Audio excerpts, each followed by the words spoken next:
माघ मास महात्म्य 10वां अध्याय।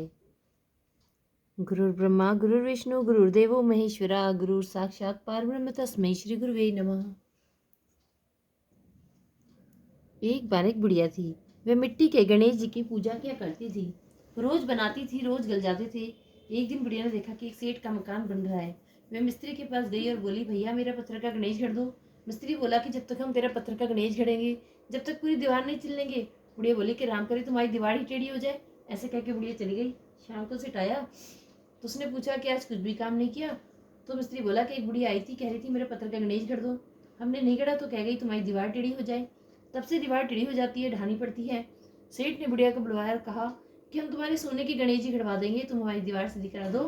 सेठ ने बुढ़िया के सोने की गणेश जी गढ़वा दिए। उसकी दीवार सीधी हो गई। जैसे सेठ के पीड़े काम सीधे करे हम सबके करना। कहते सुनते हुंकारा भरने वालों की करना। बोली गणेश जी महाराज की जय।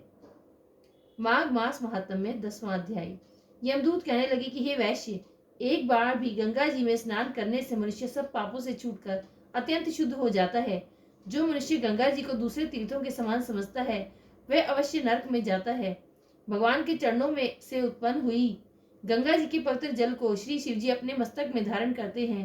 वह ब्रह्मा को जो संदेह रहित प्रकृति से अलग और निर्गुण है, ब्रह्मांड में उसकी समानता किससे हो सकती है। गंगा जी का नाम हजारों योजन दूर से ही लेने वाला नरक में नहीं जाता। इसलिए मनुष्य को अवश्य में गंगा जी में स्नान करना चाहिए। हे वैश्य, जो ब्राह्मण दान लेने का अधिकारी होकर भी दान नहीं लेता वह आकाश के नक्षत्रों में चंद्रमा के समान है। जो कीचड़ से गौ को निकालता है, जो रोगी की रक्षा करता है या जो गौशाला में मरता है वह आकाश में तारा होता है। प्राणायाम करने वाले मनुष्य सदैव उत्तम गति को प्राप्त होते हैं।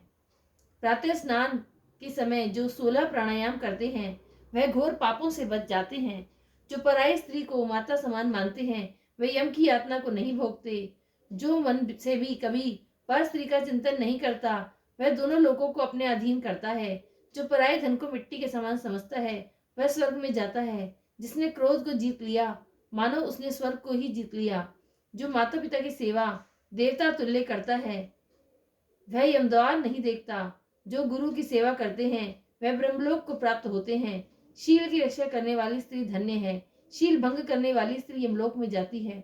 जो वेदों और शास्त्रों को पढ़ते हैं या पुराण संहिता पढ़ते और सुनते हैं तथा जो स्मृति का व्याख्यान और धर्मशास्त्र समझते हैं या जो वेदांत में लीन रहते हैं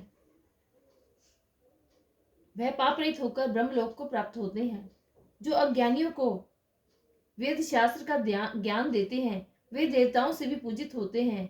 यमदूत ने कहा कि वैश्य श्रेष्ठ यमराज ने हमको वही आज्ञा दे रखी है कि तुम किसी वैष्णव को मेरे पास मत लाओ।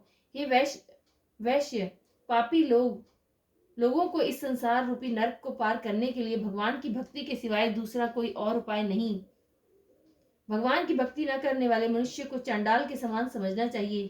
भगवान के भक्त अपने माता पिता दोनों के कुलों को तार देते हैं और उनको नरक में नहीं रहने देते। और जो मनुष्य वैष्णव का भोजन करते हैं वे भी भगवान की कृपा से श्रेष्ठ गति को प्राप्त होते हैं।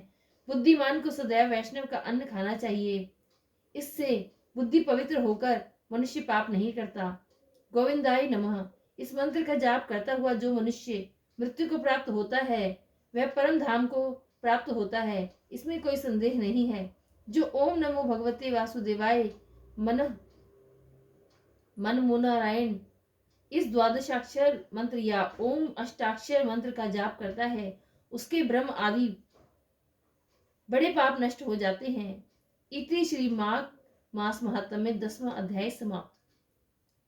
हरे राम राम राम हरे हरे, हरे कृष्ण कृष्ण कृष्ण हरे हरे। विष्णु भगवान की जय, लक्ष्मी माता की जय।